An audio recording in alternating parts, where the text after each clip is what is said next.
Welcome to Storytales. Please like this video and subscribe to Storytales. I hope you enjoy the story. Let's begin. Russell Kane pulled the dinosaur print blanket up to his daughter's chin and smoothed it against her small frame. Myra's dark eyes watched him with an intensity that always caught him off guard. At 6 years old, she had a way of looking at people like she could see straight through to their bones. "One more story, Daddy," she whispered, her voice barely audible over the sound of Brinley's footsteps in the master bedroom down the hall. "Not tonight, sweetheart. You need sleep." Russell kissed her forehead and tasted the faint scent of strawberry shampoo. "Tomorrow we'll build that fort you've been asking about." Myra's fingers found his wrist and gripped tight. Her voice dropped even lower. "Don't sleep, Daddy. Someone's here when you're asleep." The words hit him like ice water. Russell kept his expression neutral, a skill learned in too many war zones where showing fear meant death. "What do you mean, someone's here?" "When you're sleeping. In the house." Myra's eyes darted toward the hallway. They walk around. Russell's training kicked in. He spoke in the same calm tone he used when explaining why she couldn't have ice cream for breakfast.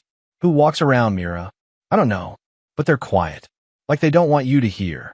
Before Russell could ask more, Brinley's voice carried from their bedroom. "Russell, can you help me with this suitcase?" He squeezed Myra's hand. "We'll talk more tomorrow, okay? Lock your door after I leave." Mira nodded, but her grip didn't loosen. "Promise you won't sleep deep?" "I promise." Russell walked down the hall, his bare feet silent on the hardwood floors. Their house in Flagstaff was small but well organized, every surface clean and everything in its proper place. Too clean, sometimes. Like a showroom where real people weren't supposed to live. Brinley stood beside their king-sized bed, folding clothes into an expensive leather suitcase. At 33, she still had the lean build of the yoga instructor she'd been when they met 8 years ago. Her blonde hair fell in perfect waves, and her makeup remained flawless even at 9 o'clock at night. "The zipper stuck," she said without looking up. Russell examined the suitcase. The zipper moved smoothly when he tested it. "Seems fine to me." Well, it wasn't working before. Brinley's tone carried that edge he'd been hearing more often lately.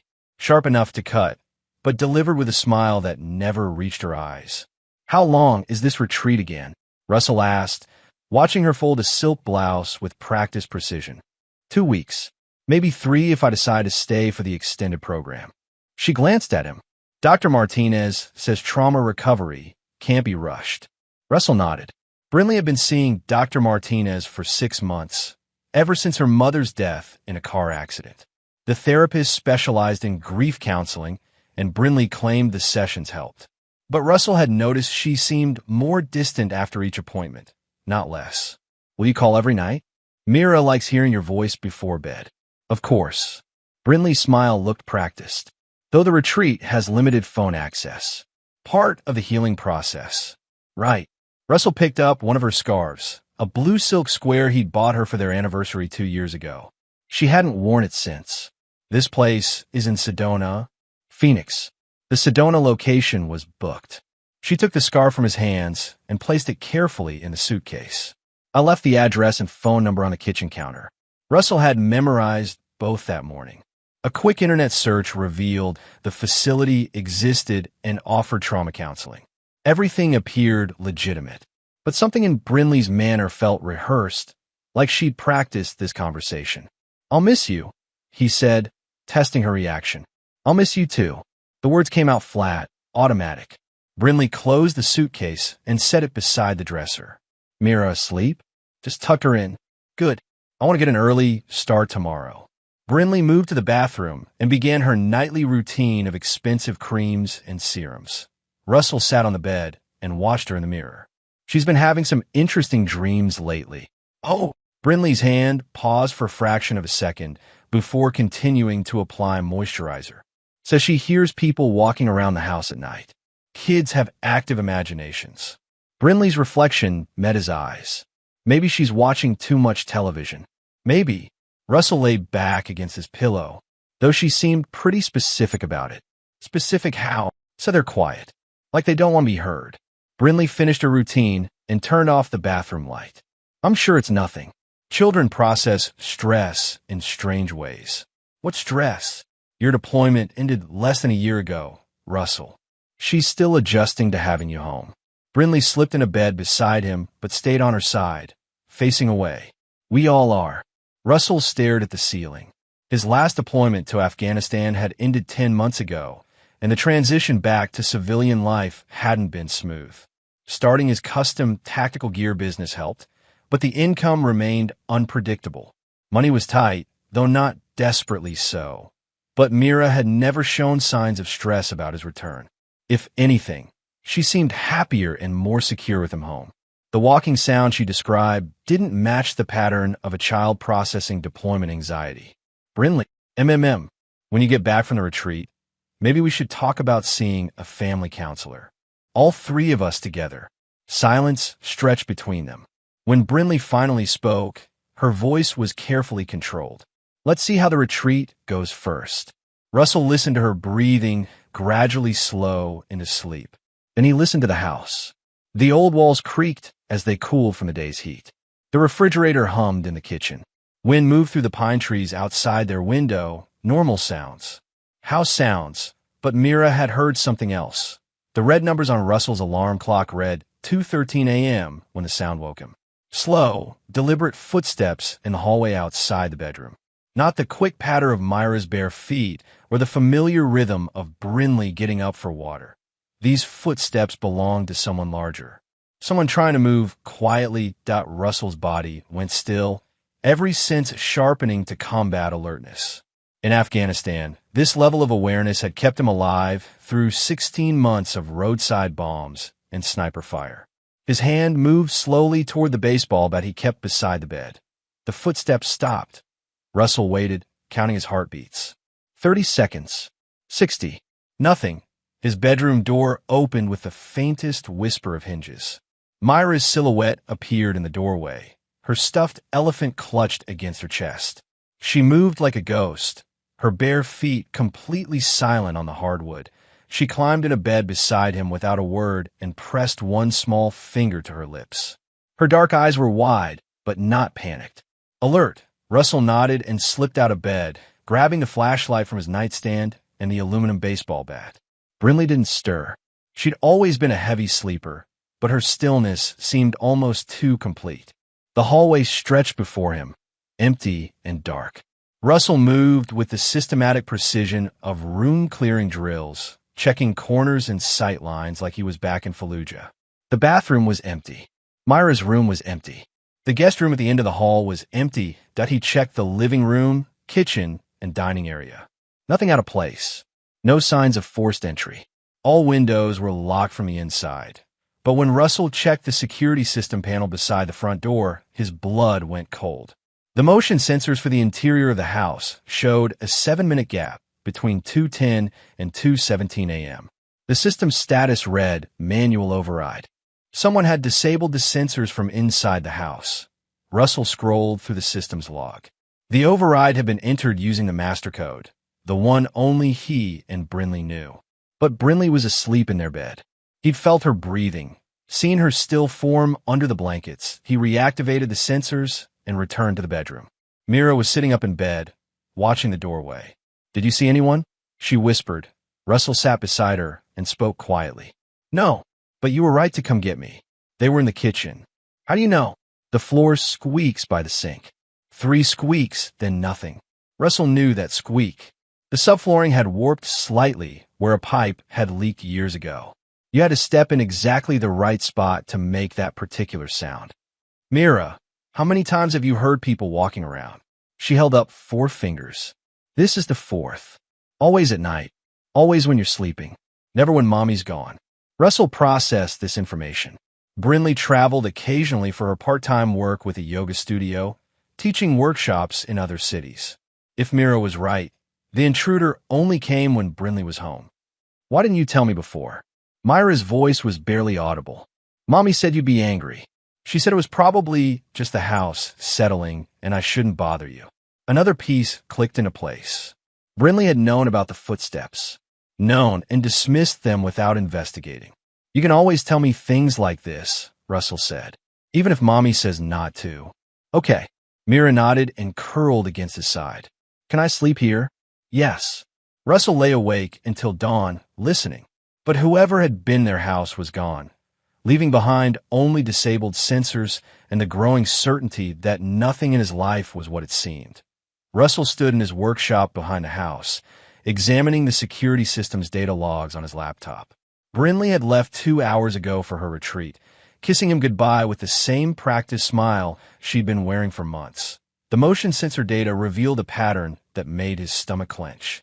Over the past 6 weeks, the sensors have been manually disabled 12 times, always between 2 o'clock and 4 a.m., always for periods of 15 to 30 minutes. He'd been so focused on his business, designing custom holsters and tactical gear for law enforcement, that he'd missed the signs.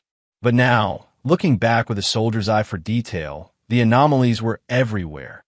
Brinley always forgot to turn the security cameras back on after her Tuesday evening yoga classes. The cameras faced the driveway and front entrance, but she claimed the blinking lights bothered her meditation practice. 3 weeks ago, she'd started taking sleeping pills for stress. She'd mentioned it casually, like it was no more significant than switching shampoo brands. But the pills knocked her out completely, making her dead to the world between 10 p.m. and 7 a.m. And then there was the burner phone. Russell had found it 2 days ago while fixing a loose floorboard in the guest bathroom. Someone had taped it to the underside of the sink cabinet, wrapped in plastic to protect it from moisture. A cheap flip phone with a local number and 3 contacts saved in the memory. He'd photographed everything before putting it back exactly where he'd found it. The 3 contacts were listed only as B, C, and work. Now Russell opened his laptop and began documenting everything with the same methodical approach he'd used for mission reports in the Army. Dates, times, details, and photographs. If something was happening in his house, he'd need evidence to prove it. The sound of Myra's feet on the workshop steps interrupted his work. She appeared in the doorway, carrying 2 peanut butter sandwiches and a juice box. Lunch, she announced, setting the food on his workbench. Thank you. Russell saved his files and closed the laptop.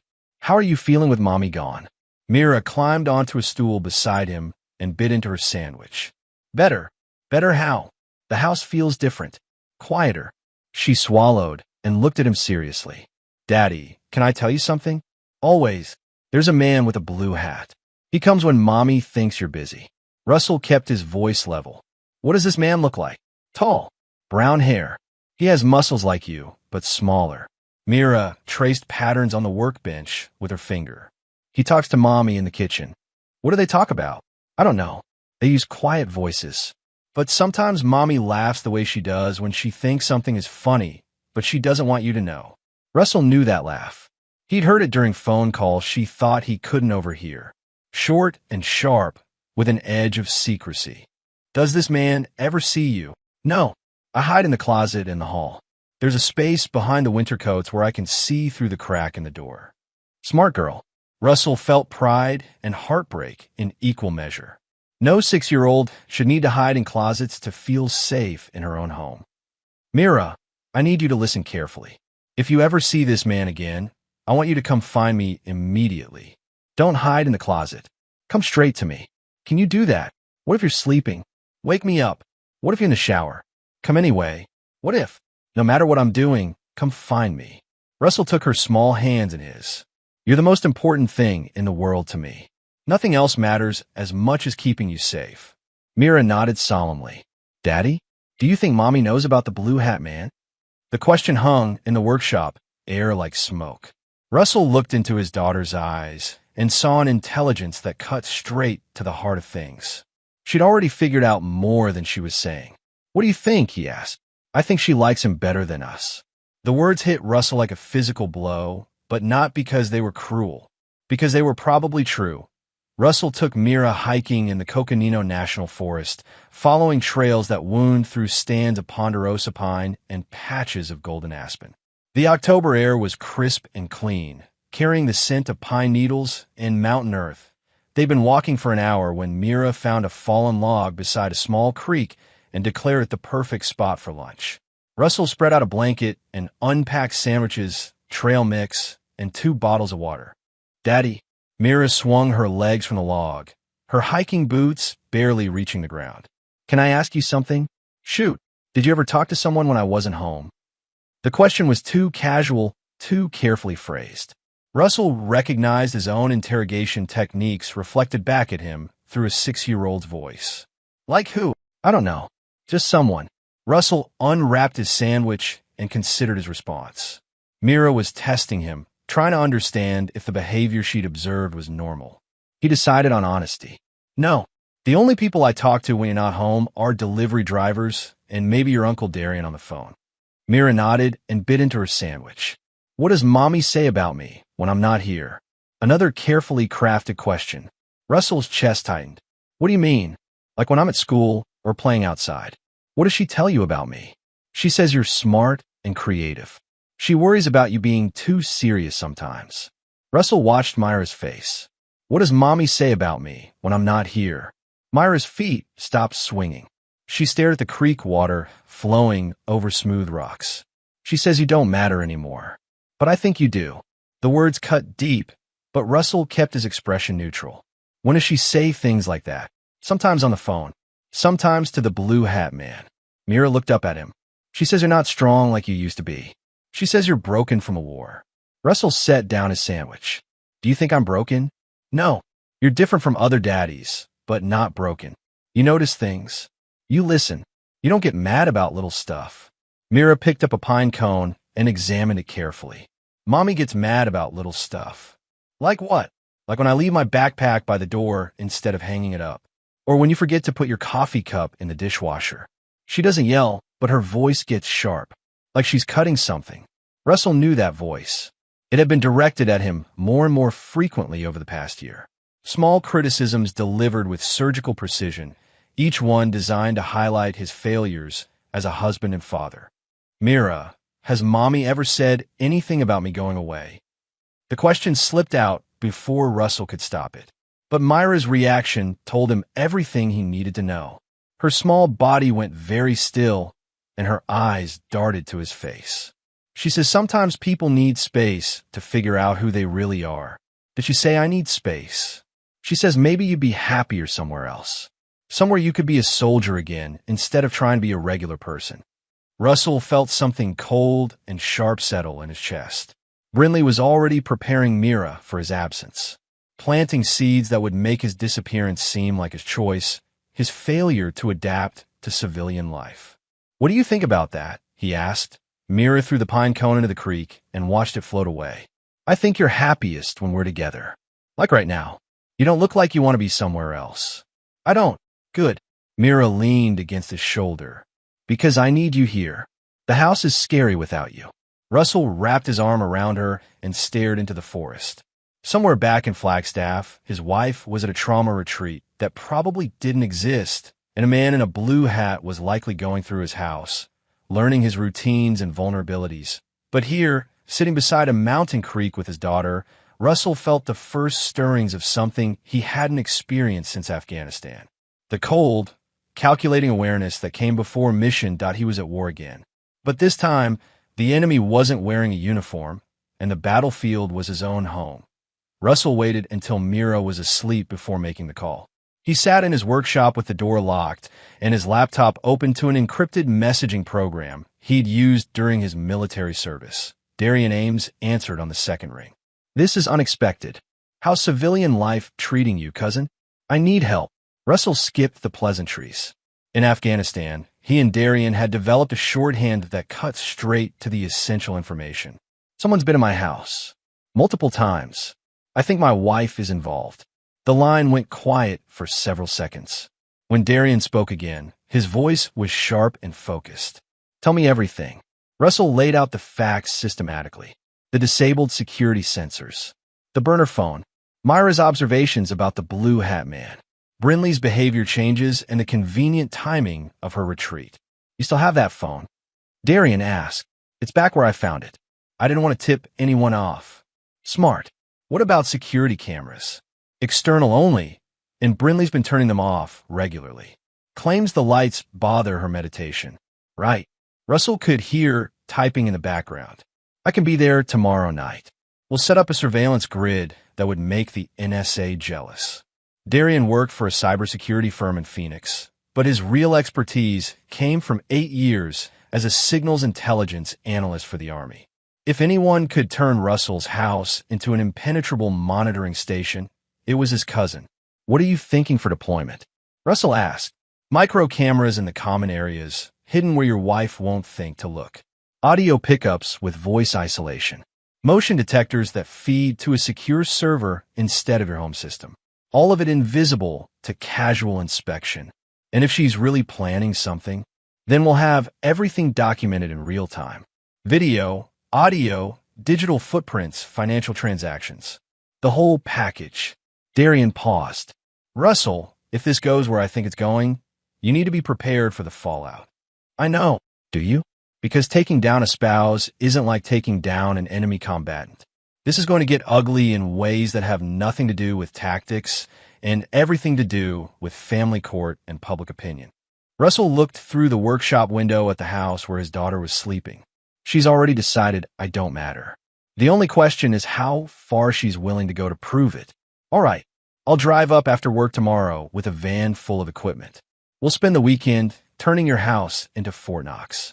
"But Russell," "Yeah, whatever happens, don't confront her directly until we have everything documented. If she's planning what I think she's planning, showing your hand too early could be dangerous." Russell thought about the burner phone and the sleeping pills and the insurance policy he'd found buried in Brinley's desk drawer just that afternoon. A policy he didn't remember signing, with a beneficiary designation that made his stomach turn. "I'll wait," he said, "but not for long." After ending the call, Russell sat in the dark workshop and planned. In Afghanistan, successful missions required 3 things: superior intelligence, tactical advantage, and the willingness to act decisively when the moment came that he was about to get the intelligence. Soon, he'd have the tactical advantage. The willingness to act had never been a problem. The footage was crystal clear. Russell sat in his workshop at 3:47 a.m., watching a man with brown hair and broad shoulders use a spare key to enter his front door. The hidden camera Darian had installed in the pine tree across the street captured every detail, including the blue baseball cap the intruder wore, Calendar. The name had taken Darian less than 2 hours to discover after running the man's face through facial recognition software. 35 years old, personal trainer at CrossFit Flagstaff, and owner of a juvenile record that included breaking and entering. Russell fast-forwarded through 12 minutes of Callan moving through the house like he owned it. Kitchen, living room, guest bedroom. The man knew exactly where to walk to avoid the motion sensors Russell had never disabled. But the audio from the kitchen microphone made Russell's hands clench in a fist that Brinley's voice, clear and cold. "He'll be gone soon. He doesn't have the nerve to fight back." Callan's response came through slightly muffled. "You sure about that? Guy's special forces or something. Combat medic. And he's not the same person who left for Afghanistan. The war broke something in him. He's too damaged to be a real threat." Russell paused the recording and stared at the laptop screen. 3 years of marriage, and this was what his wife really thought of him. Not just that she wanted him gone, but that he was too broken to stop her, but he restarted the audio. "What about the kid?" Callan asked. "What about her?" "She's smart. Asks a lot of questions. Mira will adjust. Children are resilient. And honestly, she'll be better off without his influence. All that military paranoia and hypervigilance isn't healthy for a developing mind." Russell's vision went white around the edges. They were discussing his daughter like a logistical problem to be solved. "When?" Callan's voice again. "Soon. I need a few more weeks to establish the right narrative. Document his erratic behavior, his drinking, his inability to cope with civilian life. Dr. Martinez is already noting signs of PTSD and depression in my file. Dr. Martinez is in on this. Dr. Martinez believes what I tell him. And what I tell him is that my husband is struggling with suicidal ideation and violent mood swings." The recording continued for another 8 minutes. Plans within plans, each detail calculated to paint Russell as an unstable veteran who'd become a danger to his family. By the time Callan left through the back door, Russell had a complete picture of his wife's strategy. Brinley wasn't just planning to leave him. She was planning to destroy him so completely that he'd never see his daughter again. Russell closed the laptop and walked to the house. Dawn was breaking over the pine trees, and birds were starting their morning songs. Everything looked peaceful and normal, but normal was a lie. Normal was a mask worn by people who planned destruction in the dark that he checked on Mira, still sleeping in her bed with her elephant clutched tight. Then he made coffee and sat at the kitchen table where his wife had discussed his elimination with her lover. The coffee tasted like ash, but Russell drank it anyway. He'd need caffeine for what came next. Darian's fingers moved across his laptop keyboard with surgical precision, diving deep into financial records and credit reports while Russell watched from across the table. They'd been at it for 3 hours, following digital breadcrumbs that painted a picture of systematic fraud. 3 credit cards opened in your name over the past 4 months, Darian said, highlighting entries on the screen. All with different banks, all with statements going to a P.O. box you never opened. Russell leaned forward. What's the total damage? $14,000 in debt so far. But look at what she's buying. Darian pulled up the transaction histories. Sleeping pills, industrial-grade drain cleaner, a shovel, plastic sheeting. And here's the interesting one, a life insurance policy consultation with Mutual Assurance. The blood in Russell's veins turned to ice water. How much life insurance? Still digging, but the consultation fee was for their premium package. That usually means policies starting at $500,000. Russell thought about the insurance documents he'd found in Brinley's desk. The ones with his forged signature and the recent addendum extending coverage for accidental death. There's more, Darian continued. Your wife's been researching suicide methods online, specifically methods that look like accidents. She's also been reading about PTSD symptoms and veteran suicide statistics, building her narrative. Exactly. If something happens to you, she's got months of documented evidence showing a troubled veteran who couldn't adjust to civilian life. Darian turned the laptop screen toward Russell. But here's where she screwed up. All this research is being done from your home computer, using your IP address. She thinks she's being clever, but she's actually creating a digital trail that leads straight back to her. Russell studied the browser history. Searches for PTSD suicide methods, accidental death insurance claims, and how to fake a suicide note. Mixed in with the research were visits to dating sites and real estate listings in Phoenix. She's already planning her new life. With Calendar, I found text messages between them going back 6 months. They're not just having an affair, Russell. They're planning a future together using your life insurance money. Darian opened another file. And here's the really sick part. She's been documenting fake incidents of domestic violence. Photos of bruises she gave herself, diary entries describing your supposed angry outbursts, even a recording of herself crying and claiming you threatened her. Russell's hands clenched involuntarily. I've never laid a finger on her. I know, but if something happens to you, all this evidence will surface during the investigation. The grieving widow who was trapped in an abusive marriage with a violent veteran. She'll get sympathy, insurance money, and custody of Mira. Not custody, full custody. I found papers in her desk. She's planning to petition the court to declare me an unfit parent. Darian saved all the files to an encrypted drive. We've got enough to destroy her, Russell. Financial fraud, conspiracy to commit murder, child endangerment. She'll go to prison for decades. Good. Russell felt no satisfaction, only cold determination. What else do you need? More recordings. I want everything documented in real time.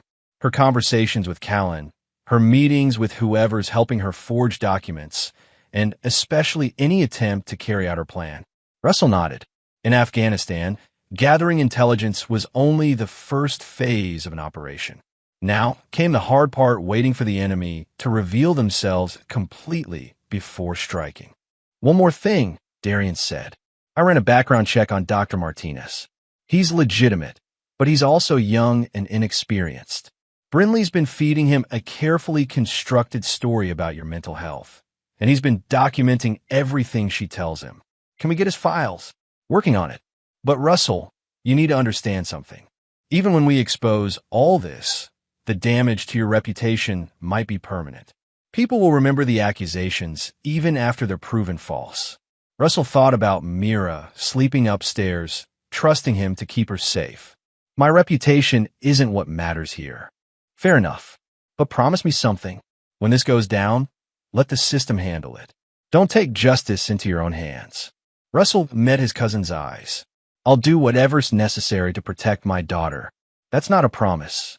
No, it's not. Brinley returned from her retreat on a Tuesday morning, her face glowing with what she claimed was inner peace. She hugged Mira and kissed Russell's cheek, her performance flawless. How was it? Russell asked, watching her unpack clothes that didn't look like they'd been worn. Transformative. Dr. Hamilton helped me understand how trauma affects family dynamics. Brinley folded a shirt with precise movements. I think I've been enabling some unhealthy patterns. What kind of patterns? Your anger, for one thing. I've been walking on eggshells instead of addressing it directly. Russell paused. My anger? Russell, you raised your voice at Mira 3 times last week. She was terrified. The accusation hit like a slap. Russell had never raised his voice at his daughter. Ever. When did I yell at her? Monday morning, when she spilled juice on your work papers. Wednesday, when she interrupted your phone call. Friday, when she couldn't find her shoes. Brinley's voice was patient, like she was explaining something obvious to a child. Russell stared at his wife. None of those incidents had happened. Brinley, I never. This is exactly what Dr. Hamilton warned me about. Trauma victims often have memory gaps around their aggressive episodes. I don't have memory gaps. That's what makes them gaps, honey. Brinley touched his arm with false sympathy. You're not fully aware of how your behavior affects us. Over the next 3 days, the psychological attacks escalated. Brinley would find broken plates in the kitchen and claim Russell had thrown them during a drunken rage. She'd show him text messages on her phone that supposedly came from him, threatening and paranoid messages he'd never sent. Look at this, she said Thursday evening, holding up her phone. You sent this at 2 in the morning. Russell read the message. I know what you're doing. Stop lying to me or you'll regret it. I didn't send that. Russell, it's from your number. Then someone else sent it using my number. It's not difficult to spoof. Brinley's expression grew concerned. Honey, this paranoid thinking is exactly what worries me. Now you think someone is impersonating you. Russell felt the ground shifting beneath his feet. Each denial made him sound more unstable. Each explanation more paranoid. Brinley was a master at this game, twisting reality until he questioned his own memory. But the hidden cameras were recording everything. Every lie, every manipulation, every moment of calculated cruelty. Friday night, Brinley invited her sister over for dinner. Ashley arrived with wine and sympathy, ready to console her sister who was married to an increasingly unstable veteran. Russell played his part, letting them think their strategy was working. He stayed quiet during dinner, letting Brinley dominate the conversation with stories about his supposed mood swings and angry outbursts. I found these hidden around the house, Brinley told Ashley, producing bottles of whiskey that Russell had never purchased. He's been drinking in secret. That's so sad, Ashley replied, shooting Russell pitying glances. Have you thought about an intervention? Dr. Martinez thinks he needs intensive treatment. But Russell refuses to admit there's a problem. Russell excused himself and went to his workshop, where Darian was monitoring the audio feeds in real time. She's good, Darian said grimly. If I didn't know the truth, I'd believe her completely. How much more do we need? Not much. She's building towards something. All this psychological preparation is leading to an endgame. Russell watched his wife on the video monitor, performing her role as the suffering spouse with Academy Award precision. She thinks she's won already. Let her think that. Overconfidence makes people sloppy. But Russell wasn't feeling patient anymore. Every lie Brinley told about him was poison in his daughter's environment. Every day this continued was another day Mira had to live in a house filled with deception and manipulation. How long until we have enough evidence to end this? Darian checked his computer screens, which showed audio levels, video feeds, and data streams from a dozen hidden devices. Soon, she's escalating. When people escalate, they make mistakes. Russell hoped his cousin was right. because the cold anger in his chest was growing stronger every day, and his patience was wearing thin. Russell studied his reflection in the bathroom mirror and made a decision. If Brinley wanted to see him broken, he'd give her a performance she'd never forget. He stopped shaving. After 3 days, his face carried the scruffy, unkempt look of a man losing control. He started leaving dishes in the sink and clothes on the bedroom floor, small signs of deterioration that Brinley would notice and document. The fake drinking was trickier. Russell would pour whiskey down the sink while running water to mask the sound, then leave the bottle conspicuously on the counter. He practiced stumbling slightly when Brinley was watching, and developed a technique for making his eyes look bloodshot using eye drops. "Russell, have you been drinking?" Brinley asked Wednesday evening, finding him sitting in the living room with an empty glass and the smell of alcohol on his breath. He'd splashed whiskey on his shirt for authenticity. "Just a couple." Russell let his words slur slightly. "Bad day at work." "What happened at work?" "Lost a big contract. Client said my designs were sloppy." Russell had actually landed a new contract that week, but Brinley wouldn't verify his story. "Maybe they're right. Maybe I'm not cut out for this." Brinley's expression was perfect, concerned on the surface, satisfied underneath. "Oh, honey, I'm sure it's just a rough patch." "Is it? Everything I touch turns to shit lately. Business, marriage, fatherhood." Russell dropped his head into his hands. "Maybe I should just disappear. You and Mira would be better off." "Don't say that." But Brinley's voice carried no real alarm. If anything, she sounded encouraged. Russell sent carefully crafted text messages to himself using a second phone, creating a digital trail of depression and suicidal ideation. Messages that said things like "can't do this anymore" and "everyone would be happier without me." He made sure Brinley found these messages by leaving his phone unlocked on the kitchen counter. "Russell, I saw your texts," she said the next morning. "I think you should talk to someone." "Like who?" "Dr. Martinez has experience with veteran mental health issues. I could arrange an appointment." Russell pretended to consider this. "Maybe, but what's the point? I'm broken, Brinley. The war broke something in me that can't be fixed." "You're not broken." The words were automatic, empty of conviction. Brinley was building a case, documenting his decline for future use. Meanwhile, Darian was capturing everything. The stage performances, the fake evidence, and most importantly, Brinley's reactions. Her satisfaction when Russell appeared to spiral. Her careful notes about his behavior.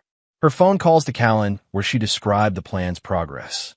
"He's falling apart faster than we expected," she told Callan during one recorded conversation. "Dr. Martinez is documenting everything. When this is over, no one will question what happened." Russell maintained his performance for 2 weeks. Disheveled appearance, fake drinking, stage depression. All of it logged, time-stamped, and mirrored to Darian's secure servers as evidence of Brinley's manipulation. But the hardest part was watching how his supposed breakdown affected Mira. His daughter grew quieter, more watchful. She started avoiding him when Brinley was around, playing her own role in the family's dysfunction. One night, after Brinley was asleep, Mira crept into his workshop. "Daddy, are you really sad?" Russell pulled her onto his lap and spoke quietly. "No, sweetheart. I'm pretending to be sad so Mommy thinks her plan is working." "What plan?" "A very bad plan. But don't worry. It's not going to work." Mira nodded solemnly. "Can I stop pretending to be scared of you?" Russell's heart broke a little. Even at 6 years old, Mira had understood the performance required of her. "When we're alone, you never have to pretend anything." "Good. I don't like pretending you're scary." "You're not scary at all." Russell held his daughter close and promised himself that this charade would end soon. Brinley thought she was watching him disintegrate, but she was actually documenting her own crimes. The trap was almost ready. The tea tasted bitter. Russell sat across from Brinley at their kitchen table, holding a cup of chamomile tea she'd prepared to help him relax. The bitter taste was wrong. Chamomile should be mild and floral, not sharp with a chemical aftertaste. "Drink up," Brinley said, sipping from her own cup. "Dr. Martinez says herbal tea can help with anxiety." Russell pretended to drink while watching his wife. She seemed nervous tonight, checking her phone repeatedly and glancing toward the front door, waiting for something or someone. "I think I'll take this up to bed," Russell said, standing with his half-full cup. "Finish it here. It works better when it's hot." The insistence confirmed his suspicions. Russell sat back down and raised the cup to his lips, but didn't swallow.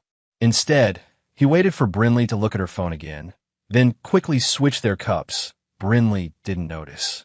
She was too focused on typing a message, probably to Callan. "There," Russell said, draining what had been her cup. "Feel better already?"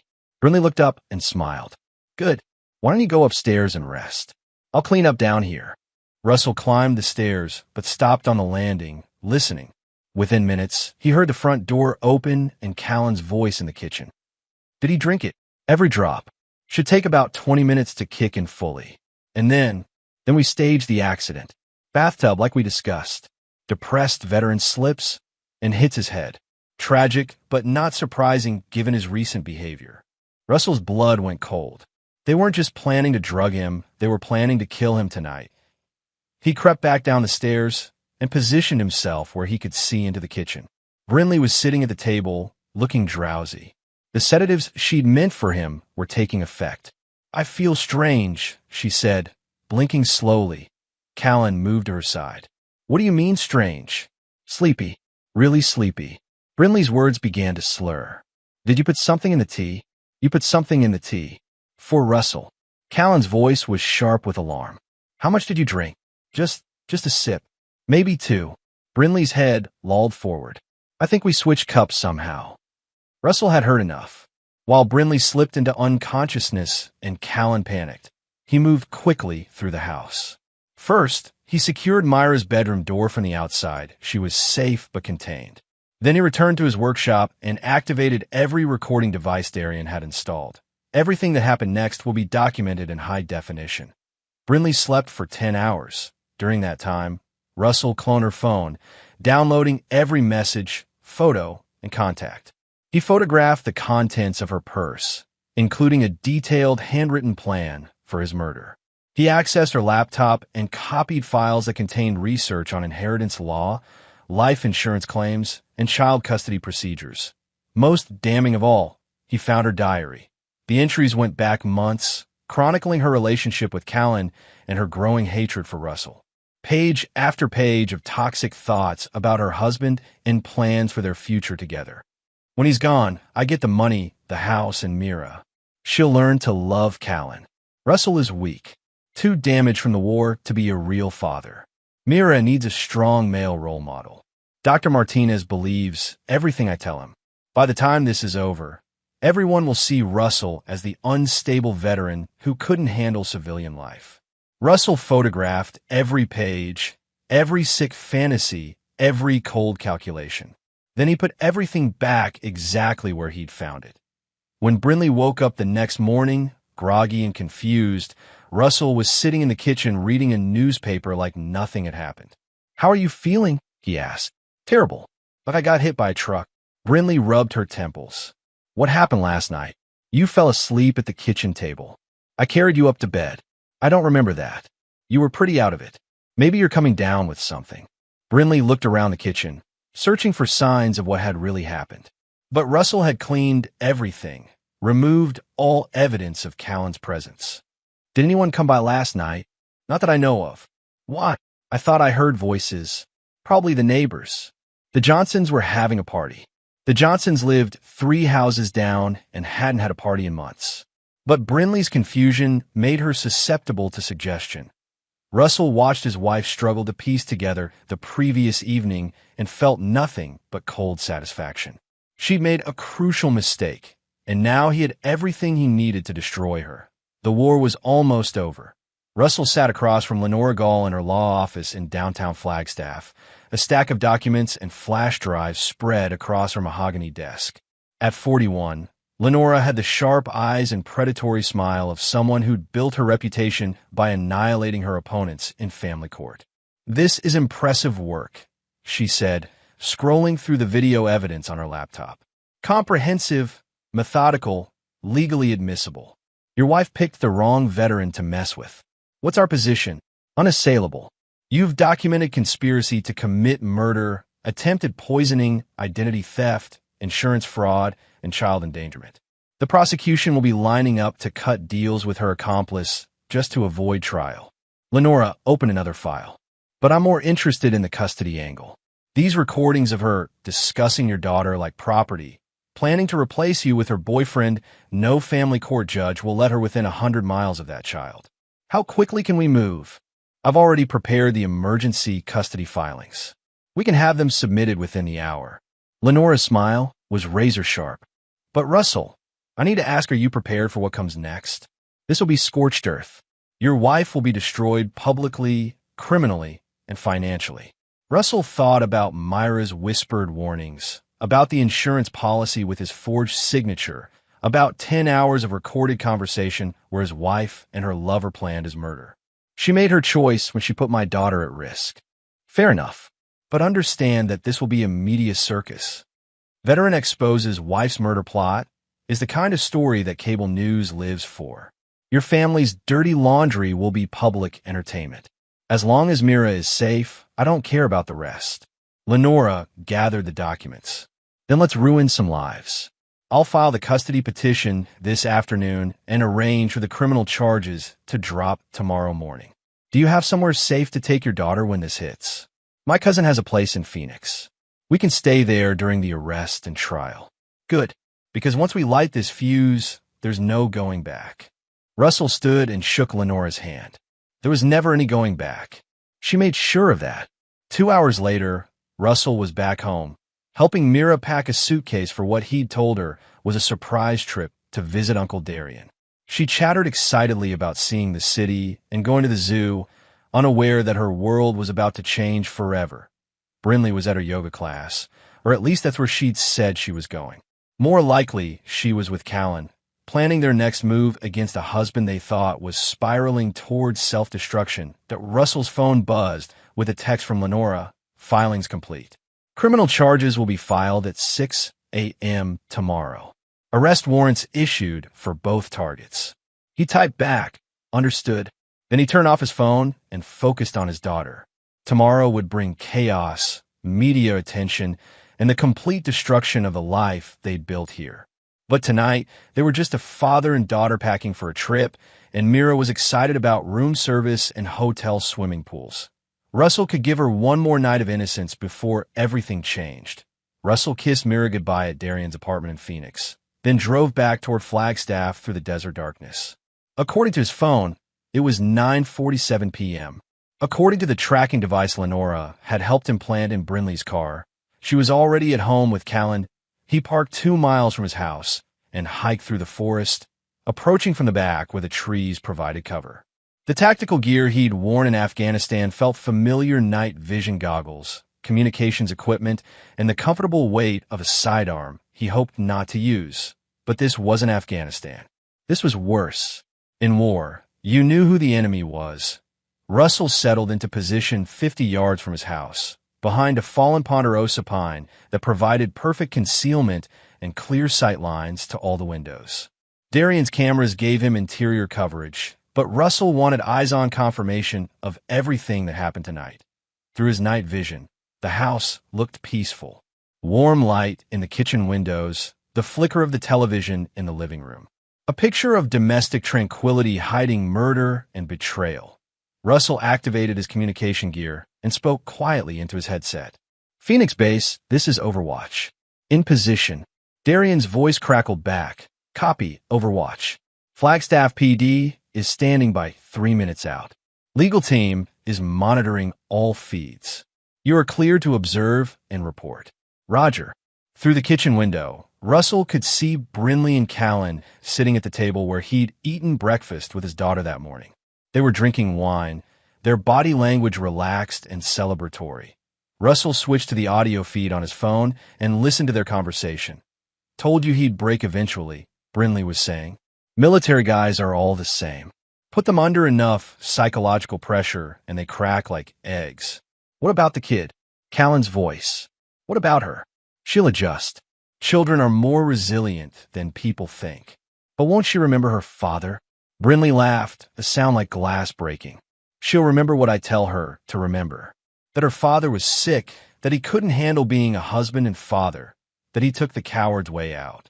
Russell's hands clenched involuntarily. Through his scope, he could see Brinley raise her wine glass in a mock toast. To new beginnings, she said. To getting rid of problems, Callan replied. They clinked glasses, celebrating a murder they thought they'd already committed. So what's the timeline? Callan asked. He should be back from his hiking trip around midnight. Depressed, drunk, ready to end it all. Brinley pulled out her phone and showed Callan something on the screen. I've got the suicide note ready. Downloaded his handwriting font and everything. And the scene. Bathtub. Slip and fall, hits his head on the faucet. The autopsy will show alcohol and sleeping pills in his system. Classic veteran suicide disguised as an accident. Russell felt bile rise in his throat. They'd planned every detail, down to the fake suicide note written in his own handwriting. What if someone questions it? Who's going to question it? I've got months of documented evidence showing his mental decline. Dr. Martinez's files, police reports about his erratic behavior, even testimony from neighbors about his drinking. Brinley took another sip of wine. Plus, everyone knows combat veterans have the highest suicide rates. It's almost expected. Through his earpiece, Russell heard Darian's voice. Jesus Christ. They're actually planning to do it tonight. Russell keyed his mic. Phoenix Base, are you getting all this? Every word. Crystal clear digital audio that will hold up in any court. Darian paused. Police are moving into position now. 2 minutes out. Russell watched Callan stand and pace to the window, looking out at the darkness where Russell was supposedly hiking alone with his demons. I still think we should have done this somewhere else, Callan said. The house feels too obvious. The house is perfect. This is where his life fell apart, where his marriage failed, where he realized he wasn't strong enough to be a real father. Brinley joined him at the window. It's poetic justice. You really hate him, don't you? I hate what he represents. The weakness, the damage, the constant reminder that I settled for less than I deserved. Brinley's reflection was visible in the window glass, her face twisted with contempt. Russell thinks he's some kind of hero because he served his country. But heroes don't come home broken. Heroes don't need their wives to take care of them like children. Russell had heard enough. He keyed his mic again. Phoenix Base, targets are confirmed hostile and discussing imminent crime. Request immediate intervention. Roger, Overwatch. Flagstaff PD is go in 30 seconds. Russell watched through his scope as police cars approached from 3 directions. Headlights off, moving with tactical precision. He'd briefed the lead detective personally, sharing everything Lenora had compiled. The officers knew exactly what they were walking into. Callan. Brinley's voice had changed, become sharp with alarm. Do you hear that? Through the audio feed, Russell could hear the faint sound of car doors closing, boots on gravel. Cops, Callan said. Fuck. Someone called the cops.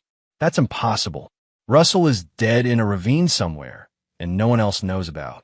The front door exploded inward, followed by the distinctive sound of police officers announcing themselves. Flagstaff Police. Search warrant. Get on the ground. Russell shifted his position to get a better view of the front of the house. Through his night vision, he could see officers streaming through the door, weapons drawn, shouting commands. The audio feed dissolved into chaos, Brinley screaming, Callan cursing, furniture crashing as they tried to run. But there was nowhere to go. Russell had made sure of that when he'd helped plan the operation. Every exit was covered, every escape route blocked. Callan door, you're under arrest for conspiracy to commit murder.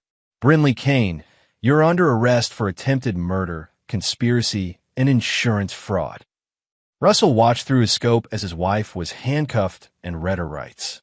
Even in custody, she was still performing, tears streaming down her face as she protested her innocence. I don't understand. What's happening? Where's my husband?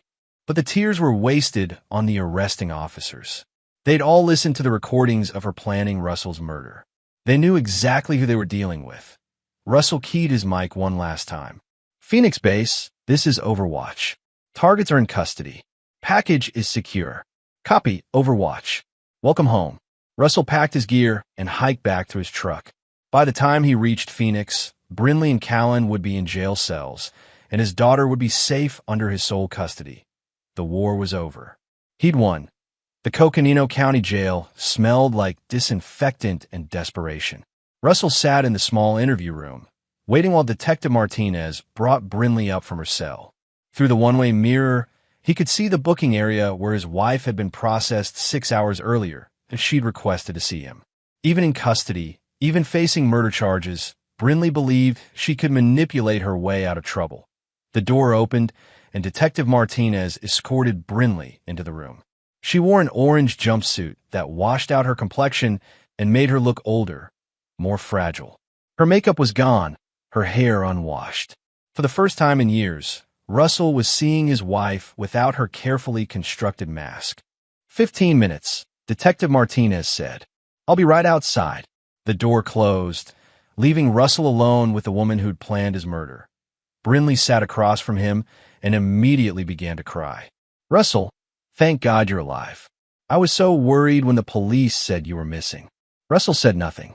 He'd learned the power of silence from interrogating insurgents in Afghanistan. People couldn't stand quiet, and they'd fill it with increasingly desperate lies. I don't understand what's happening, Brinley continued. They're saying I try to hurt you, but that's impossible. I love you. We have problems, but what marriage doesn't? More silence. They have recordings, but they must be fake. Someone is trying to frame me. Brinley's tears looked real, but Russell had seen her practice this performance in the mirror. You know I would never hurt you. You know me better than anyone. Russell finally spoke. I know exactly who you are. The certainty in his voice made Brinley pause. Her tears stopped as abruptly as they'd started. What does that mean? Russell placed a flash drive on the table between them. It means I've been recording everything for 3 weeks. Your conversations with Callan, your plans to stage my suicide, your research into insurance fraud and custody law. Brinley's face went very still. You're lying. Audio, video, financial records, text messages, emails. Russell's voice was calm, almost conversational. 10 hours of you discussing the best way to murder me and steal my daughter. That's not. I never. When he's gone, I get the money, the house, and Mira. She'll learn to love Callan. Russell quoted from her diary. Your words, in your handwriting. Brinley's composure cracked completely. The mask slipped away, revealing something cold and calculating underneath. You set me up. You set yourself up. I just documented it. No one will believe those recordings. You could have edited them, manipulated them. Russell smiled without warmth. Digital forensics will prove they're authentic. But even if they didn't, you made one crucial mistake. What mistake? You tried to drug me in front of a hidden camera. High-definition video of you putting sleeping pills in my tea, followed by audio of you discussing how to stage my accidental death. Russell leaned forward. That's attempted murder, Brinley. First degree. The color drained from her face. We weren't really going to, it was just talk. Was the insurance policy just talk? The forged documents? The credit cards you opened in my name? Brinley's mouth worked silently, searching for an explanation that didn't exist. You thought I was broken, Russell continued. Too damaged from the war to fight back. But you made a fundamental error in judgment. What error? You assumed that being wounded meant being weak. That having trauma meant being helpless. Russell's voice carried the same cold precision he'd used with enemy prisoners. You're about to learn the difference between being damaged and being destroyed. Russell, please. Think about Mira. She needs her mother. Mira needs to be safe. And she'll never be safe with you in her life. Brinley's last attempt at manipulation collapsed into raw desperation. What do you want? Money? I'll disappear. Never contact you again. You can have everything. I already have everything. Sole custody, the house, the business, and most importantly, the truth about who you really are. Russell stood to leave. Your lawyer will explain the charges. Conspiracy to commit murder, attempted poisoning, insurance fraud, identity theft, child endangerment. You're looking at 25 to life. You can't do this to me. Russell paused at the door. I'm not doing anything to you, Brinley. You did this to yourself. He knocked on the door, and Detective Martinez opened it from the outside. We're done here, Russell said. As he walked away, he could hear Brinley screaming behind him, her voice echoing off the concrete walls. But the sound grew fainter with each step until it was just another noise in a place full of people who'd made terrible choices. Russell walked out of the jail and into the Arizona sunshine. Free for the first time in months. 6 months later, Russell sat in the back of the Coconino County Courthouse, watching his wife's trial reach its inevitable conclusion. The media circus Lenora had predicted was in full swing. Reporters packed the gallery. Sketch artists captured every moment, and court TV cameras broadcast the proceedings to a national audience hungry for scandal. The evidence had been overwhelming. Darien surveillance footage played on loop, showing Brinley and Callan planning Russell's murder in clinical detail. The audio recordings were even more damning, capturing conversations where she discussed inheriting his life insurance money and gaining custody of Mira the doctor. Martinez had testified for the prosecution, admitting he'd been manipulated by false information about Russell's mental state. The therapist looked shaken as he described how Brinley had systematically constructed a fictional narrative about her husband's instability. She was very convincing, Dr. Martinez said from the witness stand. The documentation she provided, the injuries she claimed to have suffered, the detailed accounts of his supposed violent episodes, it all seemed consistent with combat PTSD. The prosecution had played recordings of Brinley describing her fake bruises and staged evidence. The jury's faces showed disgust as they listened to her cold calculation of each lie. Callan had flipped on his co-conspirator immediately. Faced with murder charges and a recording of himself discussing Russell's elimination, he'd accepted a plea deal in exchange for full cooperation. 10 years in prison instead of life. Now he sat in the witness box, describing how Brinley had recruited him for the murder plot. She said her husband was weak, broken from the war, Callan testified. She made it sound like we'd be putting him out of his misery. Did you believe that? The prosecutor asked. At first. But as we planned it out, I realized she just wanted him dead for the money. She didn't care about his suffering. She just wanted him gone. Brinley's defense attorney had tried everything temporary insanity, claiming the recordings were fabricated, arguing that it was all fantasy talk between lovers. But the evidence was too comprehensive, too detailed, too damning. The prosecutor's closing argument was devastating. Ladies and gentlemen of the jury, you've heard the defendant's own words. You've seen her actions captured on video. This wasn't a crime of passion or a moment of poor judgment. This was a calculated, methodical plan to murder her husband and steal his child. Brinley Kane didn't just plan to kill Russell Kane. She planned to destroy his reputation, steal his identity, and erase him so completely that his daughter would never know the truth about her father. The jury deliberated for less than 2 hours, guilty on all counts. Russell didn't attend the sentencing hearing. He'd heard enough of Brinley's voice to last a lifetime. But Lenora called him with the results. 17 years without the possibility of parole, she said. The judge was particularly harsh about the child endangerment charges. She said any mother who would use her daughter as a pawn in a murder plot didn't deserve to breathe free air. Russell felt no satisfaction, only the quiet relief of a war finally ending. What about appeals? She'll try, but the evidence is airtight. Darien's surveillance work was flawless, and her own recordings are beyond dispute. Lenora paused. How's Mira handling all this? Better than expected. She's in therapy, which helps. And she's relieved not to have to pretend anymore. Pretend that she was afraid of me. Brinley had coached her to act scared whenever I was around, to support the narrative about my instability. Jesus, that woman really was a monster. Russell looked out the window of his new house in Prescott, where Mira was building a fort in the backyard. They'd moved here after the trial, away from the media attention and the memories of their old life. She was sick, Russell said finally. But that doesn't excuse what she did. No, it doesn't. But at least it's over now. Russell ended the call and walked outside to help his daughter with her fort. The future stretched ahead of them, clean and open, filled with possibilities that didn't include lies or manipulation or fear. For the first time since Afghanistan, Russell felt truly at peace. 2 years after Brinley's conviction, Russell stood before a group of 30 men and women in a Phoenix community center, sharing his story as part of the Ashline program he'd founded. The nonprofit trained people to recognize psychological abuse and digital manipulation in relationships, using Russell's experience as a case study in survival. The hardest part wasn't the murder plot, he told the audience. It was questioning my own reality. When someone you trust tells you repeatedly that you're broken, that your memories are wrong, that your perceptions can't be trusted eventually, you start to believe them. In the front row, a woman raised her hand. How did you maintain your sanity when everything around you was a lie? I focused on what I could prove. Facts, evidence, documentation. When someone tries to gaslight you, they're essentially waging psychological warfare. You have to fight back with truth. Russell clicked to the next slide in his presentation, showing a timeline of Brinley's escalating manipulation. Notice the pattern. Small lies that seem insignificant, followed by larger accusations, followed by systematic attempts to isolate me from support systems. This is textbook psychological abuse, and it follows predictable patterns.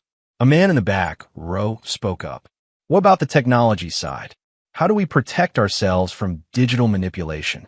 Russell nodded to Darian, who'd volunteered to help with the program. His cousin stood and addressed the group. Digital evidence is everything now. Text messages, emails, browser histories, financial records, they all tell stories. But manipulative people will try to use technology against you, creating false evidence while destroying real evidence. Darian pulled up examples on his laptop. Spoofed text messages, edited photos, fake social media posts. It's easier than ever to fabricate digital evidence. But it's also easier than ever to detect fakery if you know what to look for. After the presentation, Russell stayed to talk with individual attendees. Many were survivors themselves, sharing stories that echoed his own experience with chilling similarity. A young veteran approached him as the crowd was dispersing. "Sir, I think my wife might be planning something. She's been asking about my life insurance, claiming I said things I never said, telling people I'm unstable." Russell handed him a business card.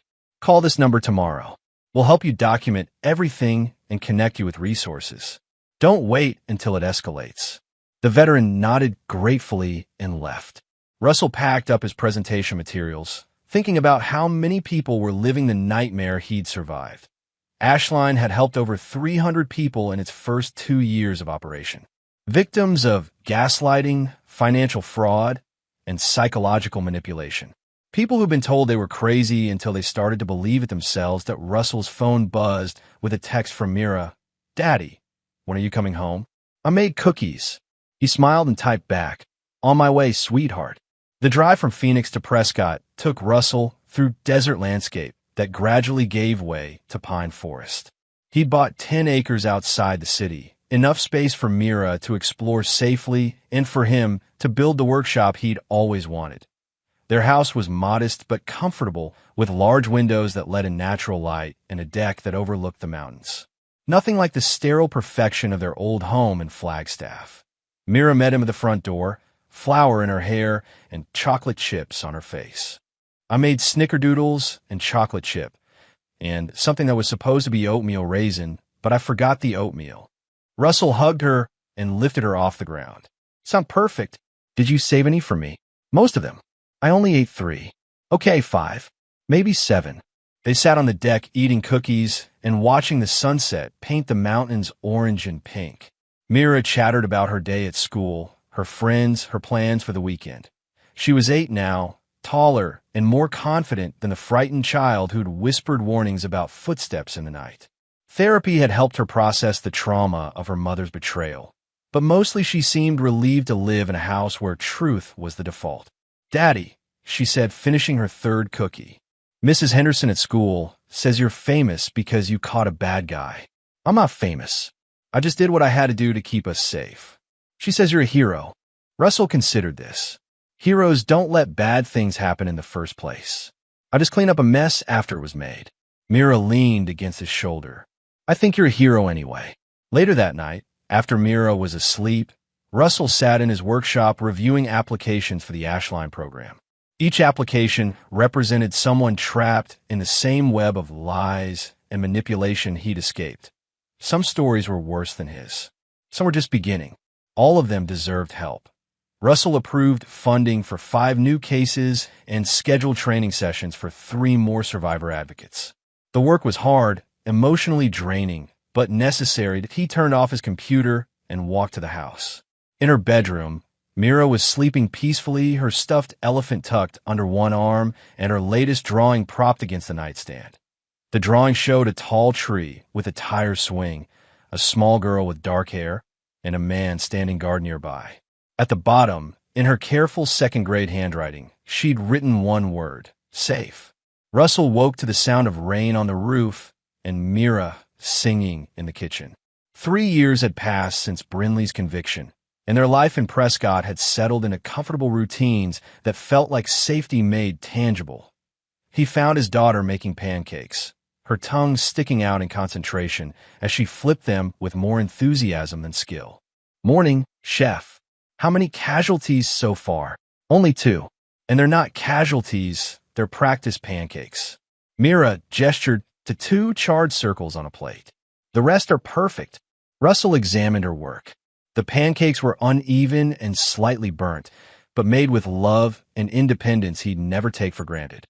"Perfect," he agreed, accepting a plate stacked high with her creations. They ate breakfast while rain drummed against the windows. Mira described her plans for the day: art projects, reading, maybe building a blanket fort if the weather stayed bad. Normal childhood activities in a normal house where the biggest danger was running out of maple syrup.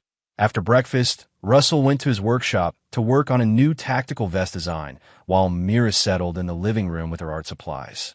The Ashline program had grown into a full-time organization with offices in Phoenix and Tucson, but Russell still maintained his gear business for law enforcement and military contractors.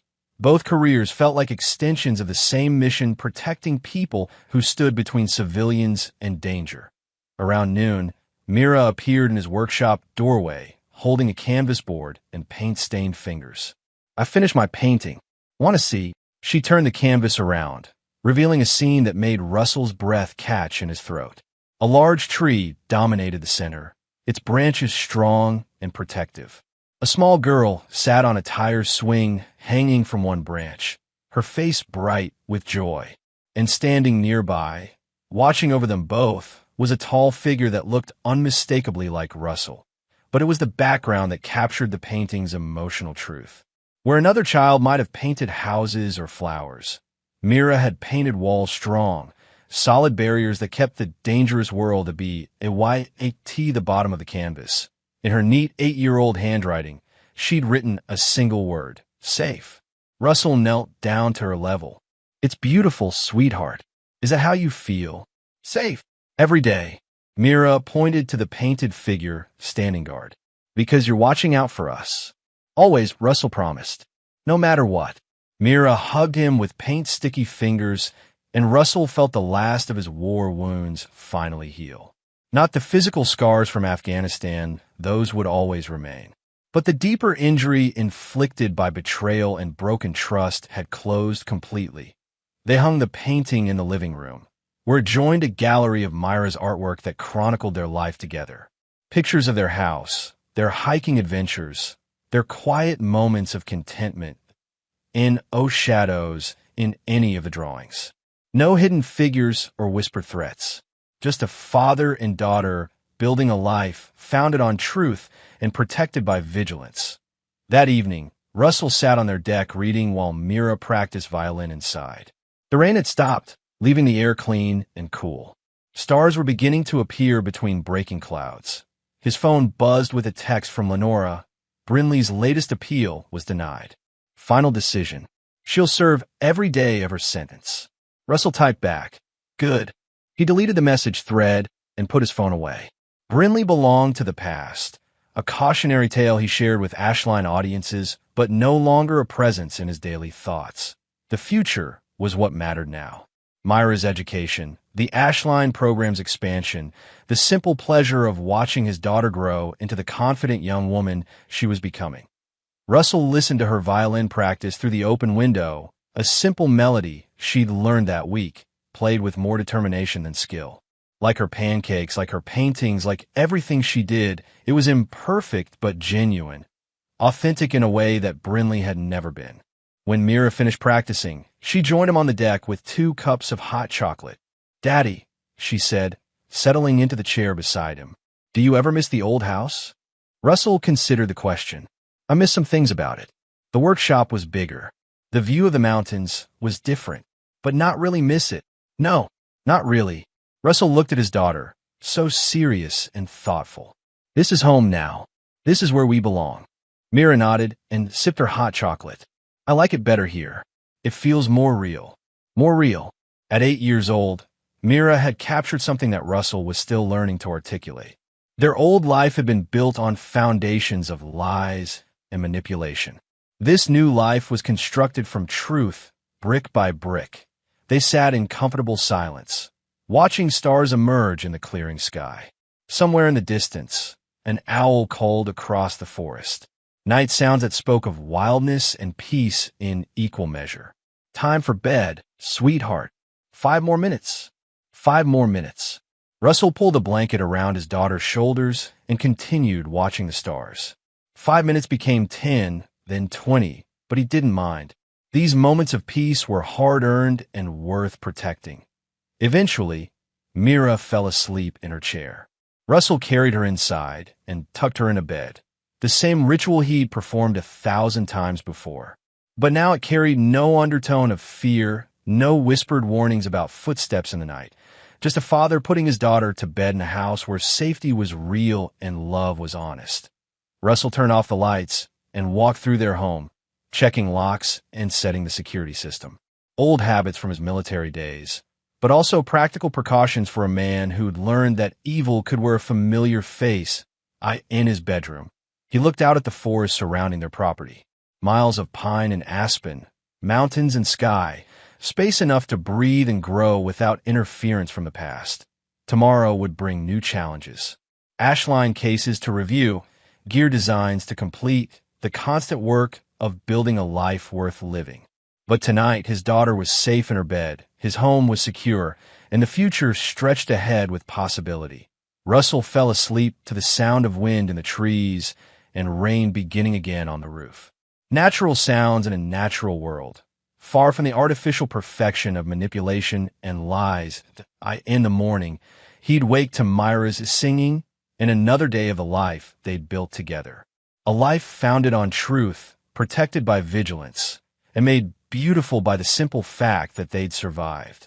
The war was over. They'd won. In a house surrounded by forest, with his daughter's painting declaring their safety in careful letters, Russell Kane finally found peace.